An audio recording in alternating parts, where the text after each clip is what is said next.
Welcome to my channel. ఇటీవల కర్ణాటక ప్రభుత్వం 14 గంటల పని దినాన్ని ప్రవేశపెట్టేటువంటి ప్రయత్నాలు చేస్తుందని వార్త.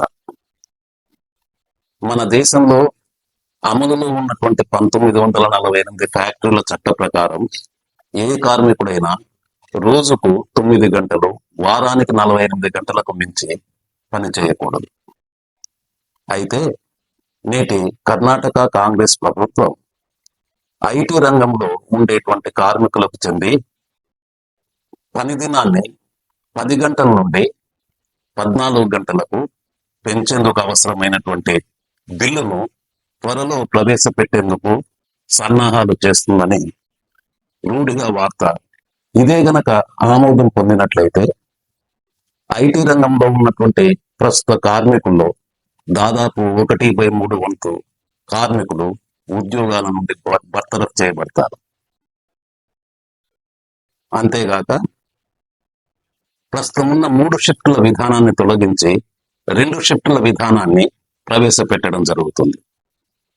ఇప్పటికే పని ఒత్తిడితో శారీరకంగా, మానసికంగా ఆరోగ్యాన్ని కోల్పోతూ ఉన్నటువంటి ఈ ఉద్యోగులు పెరిగినటువంటి పని భారంతో వారి ఆరోగ్య స్థితిని మరింత హీన స్థాయికి దిగజార్చుకునేటువంటి పరిస్థితులను ఎదుర్కొంటారు.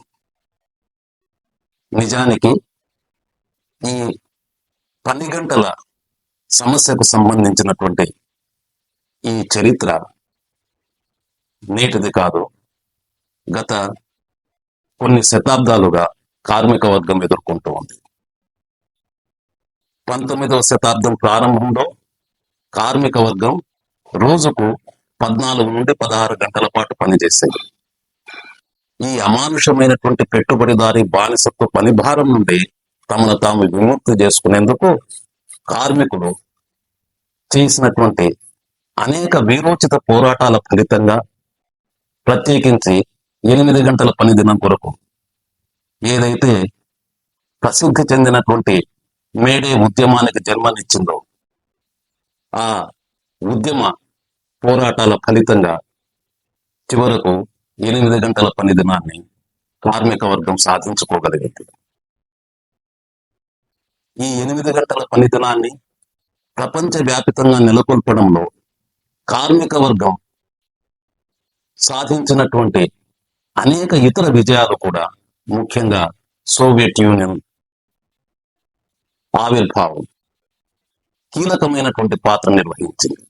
20వ శతాబ్దంలో అమెరికాలో, యూరోప్లోని అనేక దేశాల్లో కార్మికులు పెరుగుతూ ఉన్నటువంటి సాంకేతిక అభివృద్ధికి అనుగుణ్యంగా తమ పని గంటల్ని తగ్గించాలనే చేసినటువంటి పోరాటాల ఫలితంగా చివరకు వారానికి 40 గంటల పని, వారానికి 5 రోజుల పనిని వాళ్ళు సాధించుకోగలిగినారు. ఇలాంటి స్థితిలో మన దేశంలో కర్ణాటక కాంగ్రెస్ ప్రభుత్వంతో పాటు బీజేపీ ప్రభుత్వాలు కూడా పని గంటల్ని పెంచేందుకు ప్రయత్నిస్తూ ఉన్నాయి. ముఖ్యంగా కాంగ్రెస్ ప్రభుత్వం 14 గంటల పని దినాన్ని ఐటీ రంగంలో, బీజేపీ ప్రభుత్వం అన్ని రంగాల్లో కూడా 12 గంటల పని దినాన్ని ప్రవేశపెట్టేందుకు అవసరమైనటువంటి సన్నాహాలను చేసుకుంటూ ఉన్నాయి. నిజానికి నిరంతరాయంగా అభివృద్ధి చెందుతూ ఉన్నటువంటి సాంకేతిక ప్రక్రియలు, ప్రధానంగా ఉత్పత్తి రంగంలో ప్రవేశపెడుతూ ఉన్నటువంటి సాంకేతిక ప్రక్రియల ఫలితంగా కార్మికుల ఉత్పాదక శక్తి అపారంగా పెరిగింది.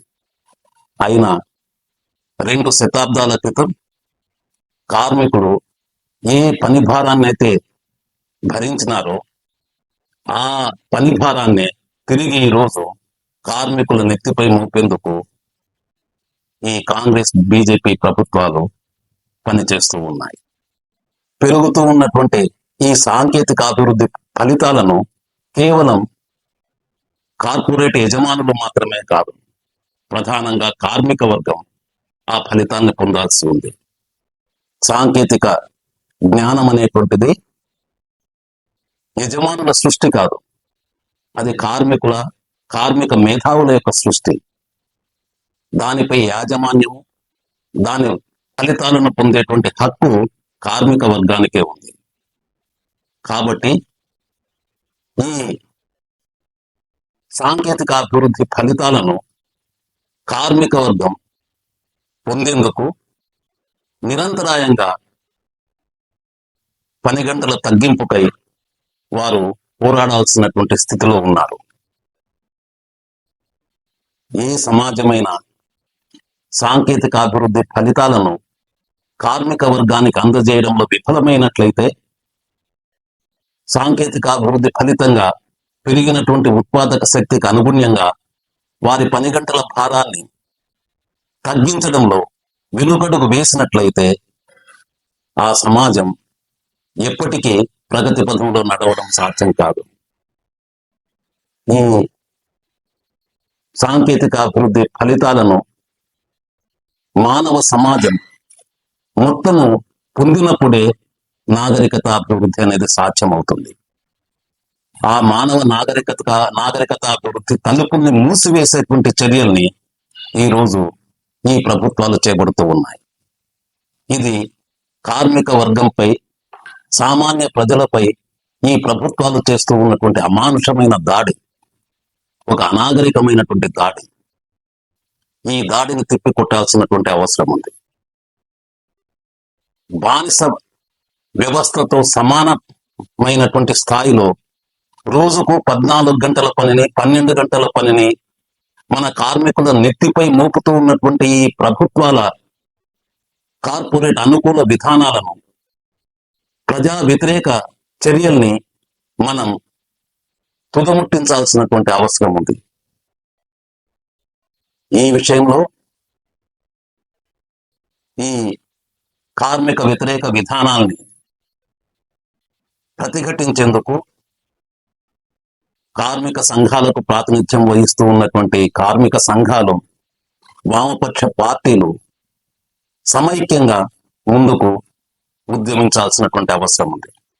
అలాంటి ఉద్యమానికి ప్రజలందరూ తమ మద్దతును అందజేయాల్సినటువంటి అవసరం ఉంది. ఈ సత్యాన్ని గుర్తించవలసిందిగా విజ్ఞప్తి.